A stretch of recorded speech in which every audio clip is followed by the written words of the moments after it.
you feel like everyone is going to disapprove. There's something fundamentally wrong with who we are. Like if I pray hard enough, I won't be gay. It gets better. I didn't know how to deal with it. I didn't know how to deal with my family. It just wasn't No talked about. longer safe or It gets better. And how do I accept who I am? It gets better.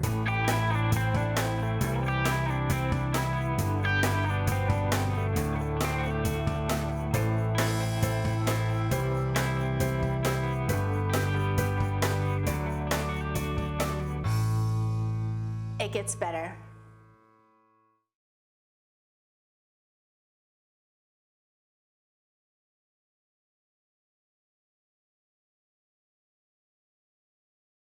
I'm Portuguese, Arabic, Spanish. I'm also gay and transgender female. I am the Director of Student Conduct here at the University of Rhode Island. And I am a 41-year-old lesbian. I've been out since I was 18. I'm a faculty member in the Department of Human Development and Family Studies, and I'm also one of the co-advisors to the Women's LBTQ group. I have to tell the world that I'm an African-American lesbian. Not that they can't see that. I'm a senior here at University of Rhode Island, and I'm originally from Massachusetts. I'm from a very small town on the eastern shore of Maryland. And it wasn't so much that being gay was talked about as being wrong, it just wasn't talked about. I came from a family where, like an immediate family where it wasn't okay to be gay. I grew up with all kinds of anti-gay slurs, and I just didn't even consider the possibility that that could be me. And one day, one thing led to another, and there it was, you know? Sometimes people think coming out is just an event, like, oh, I came out. It's actually more frequently a series of events. You select the people and the context. It took about 2 or 3 years for me to fully be out of the closet. And what worked for me, I just picked the person I trust more than anyone else in this world, and that was my sister. I remember there was one day I was feeling just really terrible about myself, and I ended up getting into an argument with her, and she broke down and started crying and said, "Stephen, I would trust you with anything. Why can't you trust me?" I wrote this long letter to her and, saying, I'm gay. I really can't talk about it right now. I'm not comfortable yet. And I ran into her room while she was in there doing homework, stuffed it in her purse, ran out the door, closed it behind me, ran into my room and locked the door. And so the next day I went up to her, I'm like, "You got my note, right?" And she just started laughing and she's like, "Whenever you're ready, we'll talk about it." And it took me another couple of months before we actually sat down and talked about it. And she was totally okay with it. To her, it was, I'm her brother. She doesn't care. My mother is actually the person who told me I was gay, which is very unusual for most people. She was a very open-minded and very understanding person. And the summer after my freshman year of college, it was right before my birthday, she's like sat me down and she said, "Leslie, I think there's something you're not dealing with and you need to." And I had not even admitted it to myself at that point. So she sat me down and said, "You're gay. I know you are. I've lived with you for 18 years and you need to get help dealing with it." It's like, why am I looking at boys and girls with the same, feeling? So I ended up Googling and found a name, and it was bisexual. So I was like, wow, I finally have a title for what I am. Well, I discovered that I was gay in the 8th grade, and I wasn't really sure if I accepted it or not yet, so I kept it under wraps until my freshman year of college. And they were kind of hard years. They were kind of hard, many times I'd come home, I'd cry, like no one really knew who I was, really, and there was a huge part of me just not being shared with the world. And finally, my freshman year of college, I came out via Facebook. One of the things I can remember as a staff member in the athletic department, standing there in the culture walk with students from all over campus and student athletes, and one of the things that they asked was, if you are GLBT, if you belong to that group, not if you know someone or if you have a friend, but if you belong to that group, step forward. And I can remember being very, very nervous because I do belong to that group, but I was not out in athletics. And I was worried about what that might mean for me in terms of my job security or to go someplace else. But I decided at that point that it was really important for me to step forward and to stop the silence. I didn't know that it was even a possible lifestyle or orientation.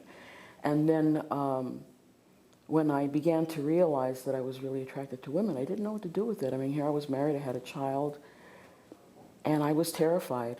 And about a year later, I fell in love with a woman that I worked with who was a lobbyist. And it was a year of tremendous turmoil because I didn't know what to do with it. I didn't know how to deal with it. I didn't know how to deal with my family. My family was living in this apartment-style house with a bunch of younger students who were in college at the time.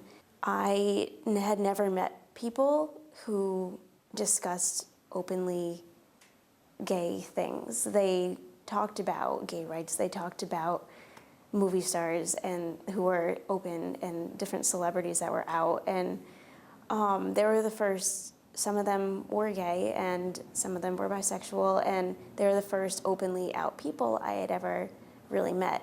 They did all have stories about what it was like to come out and what it was like to deal with family members who might have not been accepting at the time, and about being bullied. They all had their stories, and they all shared them with me without realizing what I was going through.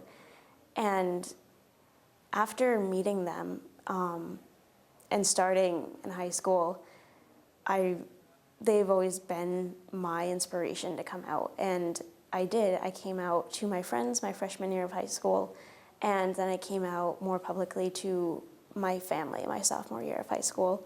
And things went better than I thought they would. I had no idea that I was gay for basically until I was about 20. And about a year and a half, 2 years later, I decided to tell my parents, and that it did not go well. No, it definitely didn't go well. And they kicked me out of the house for 3.5 years and basically disowned me. And little by little, my parents slowly, very, very, very slowly decided to accept me back into their lives. When I was a sophomore in college, my little brother called me on the phone one night, and he started telling me that he thought he was gay. And I remember we just spent hours on the phone just crying. And I guess I wasn't crying, obviously, because I was sad that he was gay. It was because I was just so proud of him for coming out, and I was so happy that he trusted me. I had a brother 14 months younger than me. I didn't want to believe he was gay, even though I knew it in my heart, only because I hated to hear the jokes. I hated to hear the slander. He never really did come home and say, I'm a gay man. He didn't need to. We loved him and accepted him just the way, he was. He didn't need to say that. He died of AIDS in '91. And it was important for me also to put a face with gay and AIDS with my brother, because if you knew him, he was just such a beautiful person, and he made you feel like a beautiful person. After having been in a marriage for 20 years, I realized that something was definitely missing, and came out to my now former husband. And in that marriage, had 4 children. And I remember specifically people calling my former husband, Dan, and saying, you need to get the children taken away from her. Don't leave the kids with her. You don't know what will happen to them. They could, maybe she'll try to make them gay, or just all kinds of asinine things were told to him. And thankfully, he's a wonderful man. And he said, now, is this the same woman you were talking about before, telling me what a wonderful mom she was to the kids? Your parents tell you, oh, you're a girl, so you date boys. Oh, you're a girl, you wear pink, you wear dresses. And I didn't want to be like that. I never liked wearing dresses, and I dated boys just because I thought that's what I was supposed to do. And so a couple years later, I realized that I was gay too. And I guess my little brother just kind of gave me the courage to come out. And of course, he was the first one I told. And it was just as emotional, and we cried, and he was very proud of me. It took me about another year to tell my father, and that was the hardest one. I actually asked my mom to tell him for me, and he and I didn't talk for about a month, and I thought it was because he hated me. I became very depressed. I, couldn't talk to anybody. I felt like my father wouldn't accept me, and he came up to me one day, crying, saying, because I had told my sister and she had told him, and he was crying. He's like, I could never hate you. He said, the reason that I've been upset is because you couldn't trust me. And so looking back on that, I mean, no matter what your family's views are, your family loves you for who you are. They may not be okay with it right away. It may take them a while to get used to it because it is a change. Because I had students that came up and had no idea that I belonged to that group. I had student athletes that were there that also came up and said, we're really glad that you had the courage to do that, because now we know that in the athletic department or on this campus, if we need someone to talk to, we can come and we can talk to you. A lot of people were kind of coming up to me asking me, hey, like, is this true? Like, was that just a joke? And I go, no, like, it's true. And people were like, oh, congratulations. Like, I'm so happy for you. Like, and so that's when I realized that people were accepting and people were there for me. And I knew that no matter what I was, gay, straight, bi, trans, whatever, that people would be there for me and people would still love me no matter who I was. It's great. I have so much more self-awareness and self-confidence, and it's affected everything that I do. Just being so much more comfortable with myself and having a lot of pride for myself. If my mom could go from believing that all gay people are going to go to hell and we're evil to meeting my girlfriends and loving them, and I think that anyone could move on from being homophobic to not being homophobic.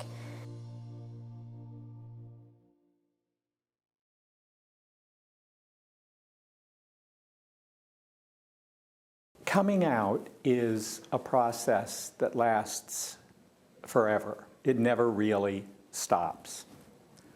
Getting started is the hardest part. When you're coming out, or before you come out, it feels like you feel like everyone is going to disapprove, because that's the way our society tells you it's going to be. Even though things in some ways are harder now because people are more above board and more visible, in other ways a lot has happened. And I think what gay people have to do, like all people who are working for social change, is to take a really long view. It takes, courage to reach outside yourself, to go and experience the unknown, to move from what is known and familiar and comfortable to what is unknown, unfamiliar, and uncomfortable. Everyone struggles in particular ways depending on where they're coming from, what challenges they've met when they've gotten here. Life never fully gets completely easy. There's always adversity, no matter who you are, no matter what group you belong to. The part that I dealt with that was the hardest was dealing with the religious aspects of it. I was very involved in the Fellowship of Christian Athletes and going to church every Sunday and Bible studies on Tuesday, Wednesday, Thursday, like doing all the Christian things. And I was like, if I pray hard enough, I won't be gay. So I finally decided I am gay, I have to deal with it. I was asked to leave the church and I lost every single one of my friends. So I think that's what's most important for people to know, is that you can lose every friend you have and there's still people there that will be there for you. Giving up on life, it isn't an option. No matter what you're going through, if you feel that you're all alone, you're really not alone. You never are. There's someone out there who you will meet at some point who will complete you, and someone who will appreciate you for everything that you are and that you can be. And by giving up on those opportunities, you're basically giving up on all those wonderful moments that you could eventually have. And you just can't give up hope. There's always hope. There's always a chance. There's always someone out there for you. My mom is the one that told me I was gay. And I know I'm lucky that she did that. But my mom also committed suicide 10 years later. And cry today because she's gone, not because I'm gay. And I want every kid that's gay and struggling to know that whatever it is, that being gay is no reason to not be here. And you know that you will be missed more than you know, and that your absence means more than you think. And if you think that life is going to be better without you in it, and the world will be better without you in it, you're wrong. My mom was wrong, and you'll be wrong. And I want you to know that life gets better, it moves on, things change, and you need to be here. And when I was in a really hard place in my life, a friend and I was really considering ending my life. A friend of mine said to me, "You can do that because it's free will. But you know, when you feel that way, do something very, very different, because that's always an option, and that things never, ever stay the same. And that no one can stay sad forever, it can't stay hard forever, and that one day you'll just find yourself smiling and that you'll have moved on." Find some way to be proud of who you are, because if you're proud of who you are, then other people will be too. And I'm proud of who I am. A common thread that runs through many traditions is the golden rule, or variations of the golden rule. And in the Hebrew Bible, that's phrased as ve'ahavta l'reacha kamocha. You should love your neighbor as yourself. And I think that has both aspects of the coin on it, so that one should love his neighbor, her neighbor, regardless, but one also has to love oneself in order to fulfill that commandment. So for people who are struggling with their sexuality, it's really important that they take on that encouragement of loving themselves so that they can love others and others can love them. If there's anything I've learned from being in the closet for 10 years and now having been out for almost 5, and you know, all the people that I've met and all the experiences that I've had, is that there's absolutely nothing wrong with who we are at all. Nothing wrong with you. Yes, your relationship is just as valid as anybody else's relationship. And of course you can get married. Of course that's okay, regardless of what certain members of society or religious sects are telling you. Yes, absolutely. It does get better, because women weren't in educational institutions like this 100 years ago. People of color weren't in educational institutions like this. And just as right now, gay people are not in marriage institutions, that too will change as more people become secure in the power of reason and fairness, and occasionally in fighting for what is right. I think the values of love and justice and the facts as we know them demand equal rights all around for gays and lesbians, just like everybody else. I've got a brother who's gay. After he came out, his life got better in many, many ways. One of the most important was that he and his partner, Michael, got married in California 3 years ago. That means they've been together now for 25 years as a couple. And I'd like people to know that when they exchanged vows, California did not slide into the ocean. Fire and brimstone did not fall down from the heavens, and the earth continued to spin on its axis. On one hand, you have to remember that all the change you want will not happen in your lifetime. That's not a reason not to keep pushing for it. And the other thing I would say is that you should walk with your head held high. And even if you're afraid inside, they don't need to know that you're afraid inside. I wouldn't say let go, but to forgive them, because if you hold a grudge against them and you start hating them for what they did to you, you're spreading the same hate that they were putting onto you. And I think that that's one of the hardest things that I've been learning to deal with, and still learning to deal with now. Don't let others, with whatever their messages might be, determine who you believe you are. Instead, write your own story and let it be a wonderful story. Maybe my message to bisexual students is don't feel like you have to pick. That at different points in your life, different things might make you happy, and that's okay. Trust that you can be yourself, that you need to be yourself, because any other option is just not, it's just not viable. I think that whenever someone is their true self, I think that they're able to move through the world in a more genuine way, and that probably does impact the relationships that we can have. You know, as long as you're happy and you're doing what makes you happy, then do it. Made me think, like, why am I not just out? It's not a big deal. It's not a big deal to me. It's just a part of who I am, so why am I making it a big deal? I have a girlfriend, and she's an important part of my life, and there's no reason why other people shouldn't know that. I think it's important for my community, the community that I represent, to see me as a person who is saying, yes, I'm a lesbian, you know, big deal. Like, hey, I can be a woman and I can be a man at the same time, or I can be nothing, I could be both. It all comes down to how comfortable I feel with myself. I think that you should love me for me, and I'm gonna do what makes me happy and be with who I want that makes me happy, and that's all it's gonna be. Stick with your principles. Don't give them up, because life is going to be remarkably better. I think the most important thing is to find people who are like you and to be able to get a support group to back you up. I was able to find other people like me that it just made it easier. So instead of trying to stay and keep everything inside, eventually you'll burst, and that's not a good thing either. So you need to get those feelings out. If I could go back and talk to my 13-year-old self, what would I say, knowing what I know now?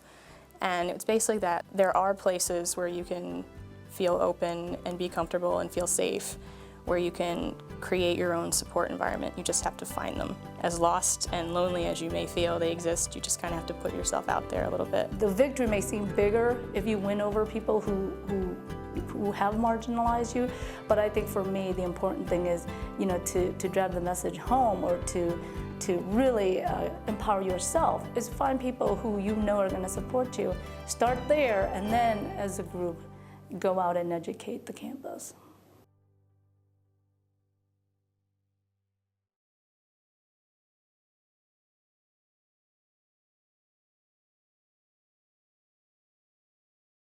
I'm here today because I'm an ally of the LGBT group. I am the parent of a son who is gay, and I remember very distinctly the day that he came out to me. He was about 18 years old, and I said to him that the only thing that made me sad was I thought it would make his life a little bit more difficult. Other than that, it didn't matter to me at all, and it never has. You know, if we can provide support mechanisms and we can all come together when we hear comments that shouldn't be said, you know, sort of people's ideas that shouldn't be voiced. If we can stand up for that and we can give people a comfortable environment in which to be themselves, then that's obviously a step in the right direction. I think I would call upon all of us to simply try every day and every minute to live by the simple maxim, to treat other people the way you would like to be treated. And that is not to tolerate other people. People don't really wish to be tolerated. People wish to be welcomed and supported and affirmed. And if that's what we wish for ourselves, that's what we should provide to others. If each and every one of us can really look into ourselves and think of, you know, what is the one thing that somebody might not like about me?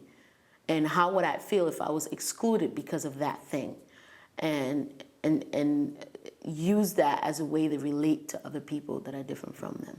While I may never know what it's like to be gay or to be a member of the LGBT community, I do understand what it's like to be harassed or bullied, to be targeted, to be set aside, to be made to feel less than because of a certain identity that you hold stake in. And I know how much that sucks to have someone say, there's this box over here of what you're supposed to be like, and you're over here, and that's a problem. You need to focus on the person and not what particular group they come from, and that's what I always try to do. I mean, friends are friends regardless of background or opinion or whatever. You know, most guys are good guys. Most people don't discriminate. Most people aren't homophobic, but I think it's important for those people who aren't homophobic to stand out and be an ally and do something about it and say something about it. If somebody wants to be an ally, I think that people are really looking forward to meeting you. I think that there are great opportunities on campus to get to know the GLBT community. Students look for role models, and it's nice to have that, professional person to look up to and to talk to and be a mentor. And unless you're open about it, there's no way the students are going to know. You certainly can go to the GLBT Center and introduce yourself to the students. You can join one of the other committees on campus working on issues of discrimination. You can include LGBT topics in your syllabus if it's relevant to your course in any way. You can speak up if you hear somebody else, using the words fag, dyke, queer, and just say, whoa, no, that's not okay. We don't talk about people in those ways, and we don't use those words as insults. I think what we all need to do is stand up and say that's not right, and I won't accept that in my locker room, and I won't accept that. It's one thing to say things out in public and on camera and everything else, but it's another thing behind closed doors to say things to your teammates and say, I won't stand for that, and I won't let it be said, and I won't let you say it in front of me because I'm an ally. And I think that's what we all need to do, and I think if everybody took that approach, or if just one guy on every team took that approach, I think we'd be a lot better and in a lot better shape. And yeah, you might be the 1 out of 10 girls or 1 out of 10 people in a group that's standing up for something different. And at the time, it may seem like you have this huge mountain to face and you're 1 out of 10 and everyone's against you, but in the end, you go home knowing that you did the right thing. What I would encourage them to do is to educate themselves and learn as much as they can about this issue, because they can be very supportive. And sometimes you may sit back and say, well, I don't belong to that group. How can I be of help? I don't understand everything that's going on. And to be honest with you, even being a part of that group, I still had a lot of things to learn. And I really think it's also really important for anybody to understand who they are and to be comfortable with themselves before they try and get others to understand. So to steal that from Richard Covey, I'd say learn first to understand and then work to be understood. 20 years ago when I was a student athlete, I was a football player, I would admit that I was homophobic. I didn't understand. And it was just shortly after, 2 years after that time, that my sister came out and I started to have a better understanding. And then really trying to be open and working with so many people so that people felt comfortable expressing whoever they were and knowing that, again, to me, I'm proud to say it's irrelevant in that I don't even think about it. Being an ally is about who you're trying to support. It's not about you. It's not like an ego thing. It's not like something you do to make yourself feel good. You do it because it's the right thing to do. So I reject that idea that if you're not like everyone else, you are less than. And I will fight that, whether it has to do with sexual orientation, or ethnicity, or religion, or the way you look, or what your beliefs are. I just believe it is our job, all of us. We need to extend a hand to other groups, to other people, to realize that we're all just people and we want the same things at the end of the day. We want to be happy, we want to be loved, we want to feel important, needed, cared for, and I think no one should be deprived of that. Let people know that you're an ally, be vocal about it. Make sure that you always speak up if anybody says anything. We need you to be allies, to stand up and say, like, I support the LGBTQ community. Somebody once told me that indifference is sometimes worse than hate, because indifference is contagious.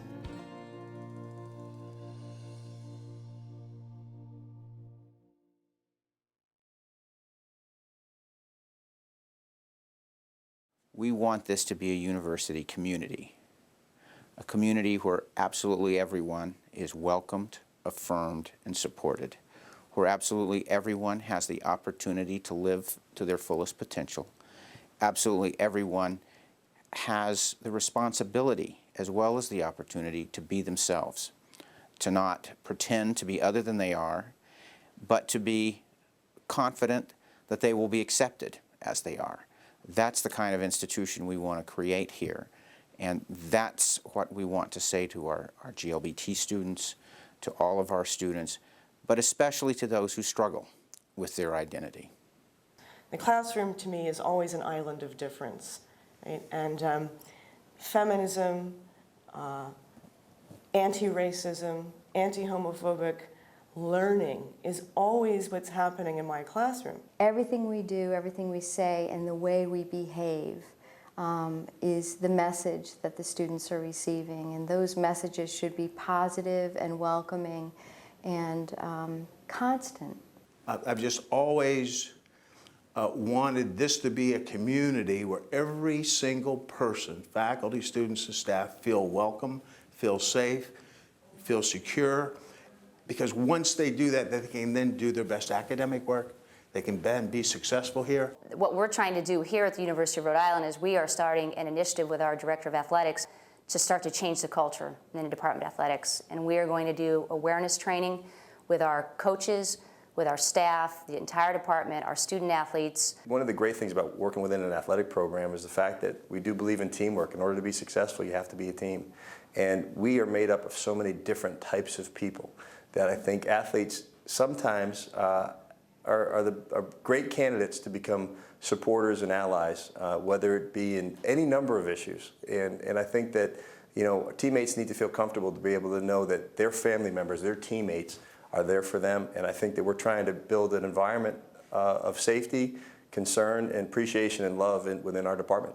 What I think is important to tell students who are struggling, and not just with gender issues, but struggling, is that there are a number of faculty and staff, maybe grad students, older students, whatever it may take, student leaders, who care about them and who are ready to listen to them and help them. The URI LGBTIQ squared Alumni and Friends group has recently formed. A main theme that's been identified is mentoring with students and connecting with students, making sure that they know once they graduate from URI, they'll have resources of fellow alumni out there to talk about, well, when I apply for a job, what do I do?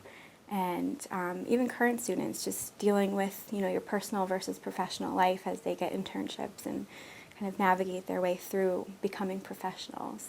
I think there are many people on this campus who are absolutely supporters of every student, and specifically supporters of gay, lesbian, transgendered students, who just didn't realize they needed to be more visibly there for students. I think there's a lot of support for people on this campus. There's a lot of good people here. And I wouldn't want anyone to feel left out, to feel like there's not a place for them, or really to have a day go by where they really didn't know that someone would care about them. I get very upset when I hear stories about bullying or intimidation or harassment, and I think that's wrong regardless of who's being bullied for whatever reason. But I think that our current students have to realize that there are lots of people who support them. I really believe the vast majority of people support you. The Department of Psychology came to me and reported that there was horrific graffiti in one of the restrooms in Chaffee. One of the students wrote down everything that had been said. It was a men's restroom. And then we decided to systematically go through, and the psychology department graciously did this, every women's restroom and every men's restroom. And we saw graffiti that was homophobic, racist, sexist, and anti-Semitic. My position at the time was to say, you know, we can't figure out who wrote this, but if we leave it up, we're condoning it. So I wanted it removed. And I didn't care. I said if they had, the maintenance personnel had to come in and create polka dots to cover every single thing. I really didn't care.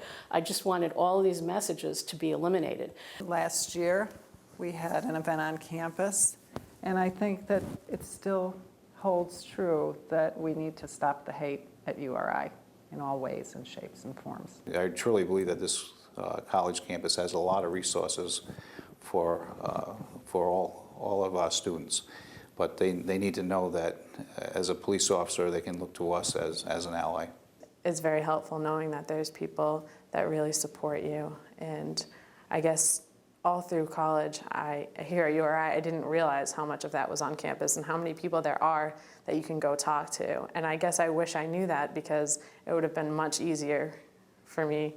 If I could say something to the faculty and staff on this campus who are LGBT, I would ask them to make it known for them to come out to their students or to the faculty or to the university in general, because even as someone who is out and has a direction that their life is going, it's very inspiring to see older adults who have lives and professions and careers and families.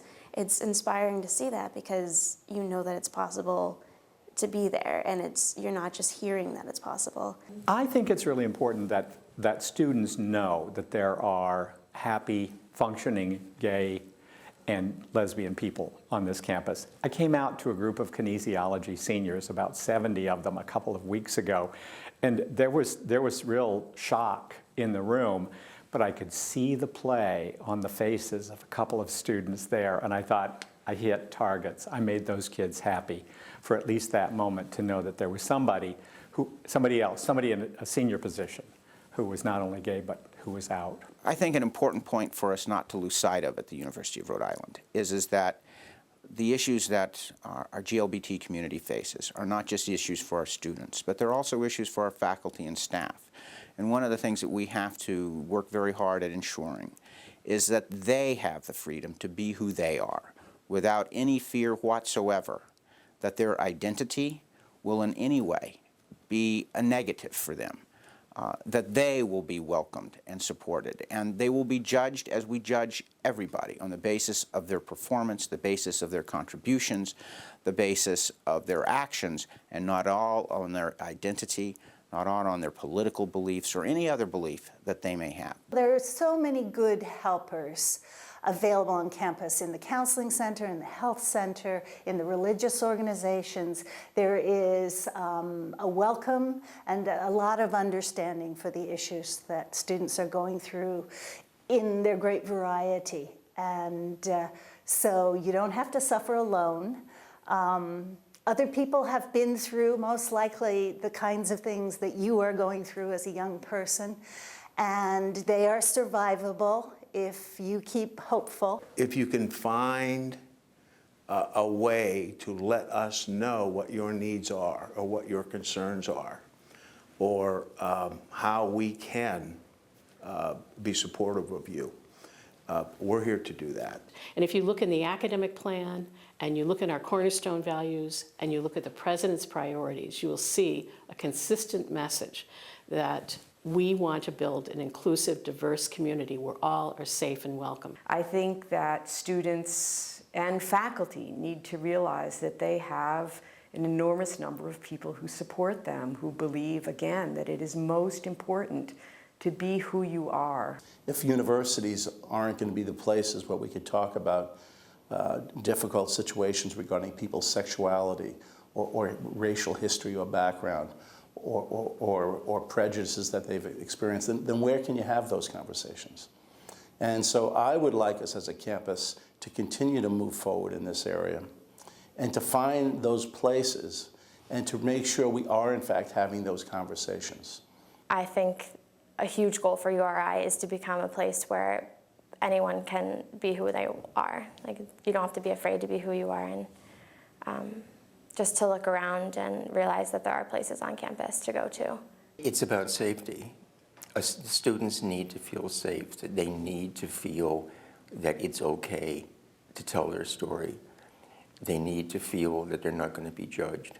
Diversity Week is a great thing for about 7 days, but there's 51 more weeks in the year, and we need to make sure that the learning piece that's so inherent to the academic community extends beyond the textbooks into the souls and the personalities and the identities of our students. Actually, I was here on campus. I was a student at URI, and I can remember walking through the Memorial Union and seeing this newsletter called the $3 Bill that was put out by the students of a gay straight, or not a gay straight group, it was a GLBT group on campus. And I remember putting it in my backpack and going out to the quad and sitting there and looking around first and making sure nobody was watching, and pulling that out and feeling suddenly like I was a part of a community somewhere. And And then I think about this project and working with all of the students on this, and the connection between those two. Like, I'm hoping this is somebody's $3 bill, like that they realize that there are so many people here who care, that they're not alone, and that it's okay. It gets better. It gets better. It gets better. Gets better. It gets better. Vai ficar melhor. It gets better. It gets better. सब कुछ बेहतर होगा. It does indeed get better. It gets better. It gets better. It gets better. It gets better. It gets better. It gets better. It gets better. What the phrase is? Well, I don't think you've heard it. it gets gooder. Yeah. It gets better. Será mejor. It gets better. It gets better. Ciao. Shade mail. It gets better. Alla Gavani. It gets better. This is going to sound awful, but sometimes I wish I was a lesbian because I just think, how awesome would that be? It gets better. It gets better. It gets better. It gets better. It gets better. It gets better. But it's just like, not all lesbians look the same and act the same, and not all gay people look the same. And you might have gaydar, but you don't always know. It gets better. Et la vie, ça s'améliore. It gets better. It gets better. It gets better. It gets better. It gets better. Yeah, Tov. It really does get better. Be strong. That was good. That's actually really good. I'm sorry. It gets better. It gets better. It gets better. It gets better. It gets better. It gets better. Las cosas se mejorarán. It gets better. It gets better. It does get better. It gets better. It gets better. It gets better. It gets better. And I'm going to say it in Maine.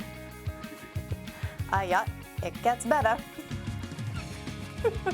It gets better. It gets better. It gets better.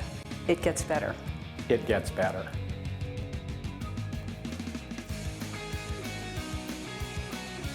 It gets better. It gets better. It gets better. It gets better. It gets better. How many people actually say they want to be a lesbian? I want to do. I mean, I guess I could be.